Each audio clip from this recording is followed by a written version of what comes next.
In 2008, at the young age of 17, Victoria finds the man she wants to spend her life with. Victoria and I have actually known each other since we were little kids. I used to play with her brother. I always have thought Willie was just so cute and adorable, but there was a 6 years age difference. I hadn't seen her in a very long time, and when I saw her, she was just beautiful. It took my breath away. I just fell in love almost instantly. 10 months later, on October 25th, 2008, they tie the knot. I didn't waste any time. I snatched her off the market real quick. I found out I was pregnant a week after our wedding. I was excited. Since I was a little girl, people say, "What do you want to be when you grow up?" I would say a mom. Victoria's mother, Denise, is thrilled to watch her daughter live her lifelong dream. You feel it? Yes. Oh my God. Victoria's main goal was to have her family. She just had that instinct about her. But as much as she was excited about having a baby, it was a very hard pregnancy. She said, "You know, I noticed when I was brushing my teeth, stuff was just dripping out and it wasn't staying in my mouth, but I couldn't control it." My whole right side of my face went paralyzed. The doctor diagnosed her with Bell palsy. Bell's palsy is a paralysis of the muscles of one side of the face. This is about 3 times more common in pregnancy. The doctor said after she had the baby it would go away, but it was tough to see her like that. I'm so uncomfortable. I got very huge.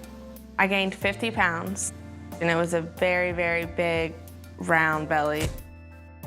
Even her doctors, before they did the first ultrasound, thought maybe she was carrying twins.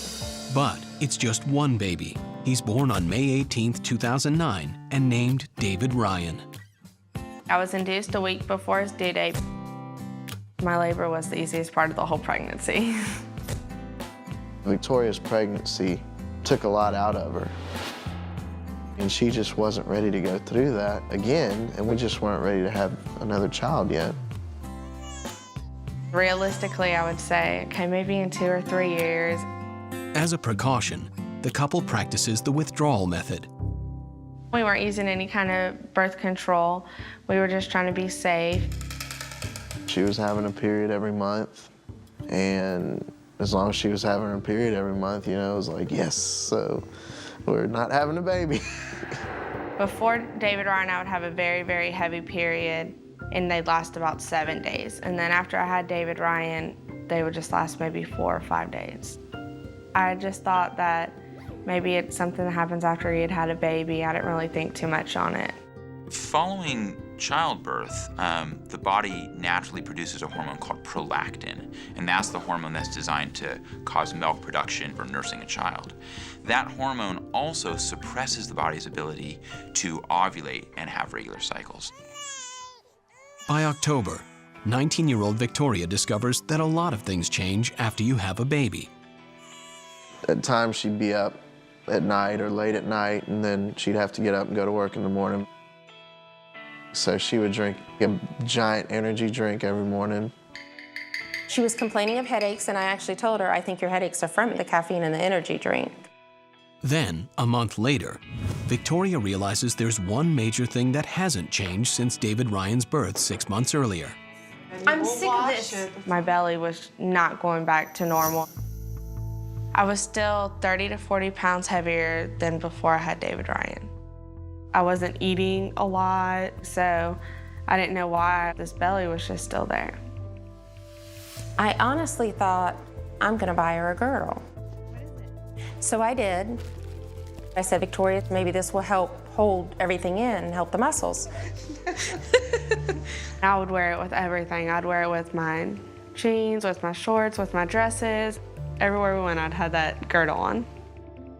She would shut the door to the bathroom and would not allow me to see her putting the girdle on. Hey. She said, "If you saw me putting this on, you'd want to divorce me." Later that spring, Victoria, now 20 years old, starts getting sensitive about more than just her weight. We were laying in bed, and I told my husband I wanted some ice cream, and we didn't have any in the house. You want me to go get some? I asked, "Well, do you want me to go get you some ice cream?" She said, "No." No, that's okay. Well, I wanted him to go get some, but I didn't tell him I wanted to him to go get some. She kind of gave me the cold shoulder that night. And I kind of pouted, and I didn't talk to him for the rest of the night. I just went to sleep. What's wrong?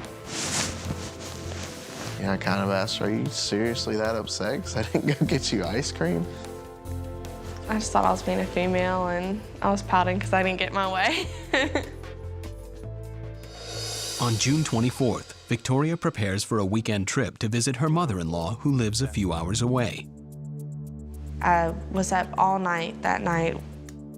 I was having a bellyache. It felt like I needed to go to the bathroom. And so I'd get up and go, and nothing would come out. I just thought maybe I was constipated or something. That morning, we woke up. We went about our day. I went to work. I got David Ryan ready. I packed our bags, then loaded our car. My pains were getting pretty intense towards my lower back and my sides. I called her, and she wanted to eat lunch with me. Babe, you okay? She said, I've been having cramps. It's like breathtaking almost. I said, well, let's go to the emergency room. Just eat, it's okay. And I was like, no, I'm fine. I don't need to go to the emergency room. She had a lot of things to do to get ready for our trip to my family's house. So I was just really trying to be tough and hope that this pain would go away. She dropped me back off at work and went to her parents' house. Hi. She came in and she just didn't look good. I knew something was wrong with her. I just knew it. Oh, I'm fine. And I was like, don't worry about it. It's not that serious. I'm gonna be okay. At 4, we started heading to my family's house. The drive is about 3 hours. I was in the backseat with David Ryan, and we were playing.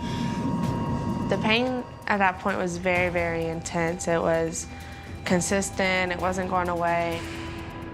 After a 3-hour drive, Victoria arrives at her mother-in-law's house with pain so intense she can barely walk.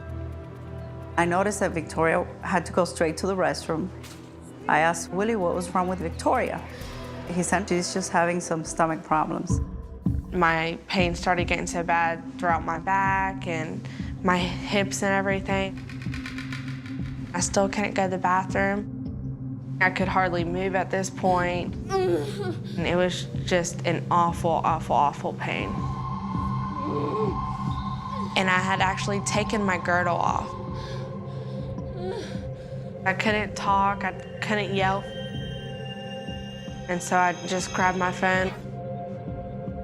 Victoria sends me a text and she says, hey, can you come here for a minute? So I grab David Ryan and I go back into the room.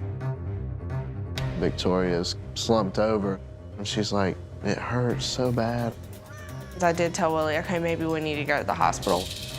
I tried to pull myself up and I could not get up. I just wanted to pick her up and take her to the car, but I couldn't because, I mean, she couldn't move at all. It felt like something was just ripping my hips apart, like my insides were just tearing up inside. She gets down on her hands and knees, and she reaches down between her legs. Something's coming out of me. She says, something's coming out of me. I really thought I was just gonna die, that was it. I get behind her, and I see what looks like a baby's head coming out. I said, oh my word. And the next reaction was, catch the baby before it hits the ground.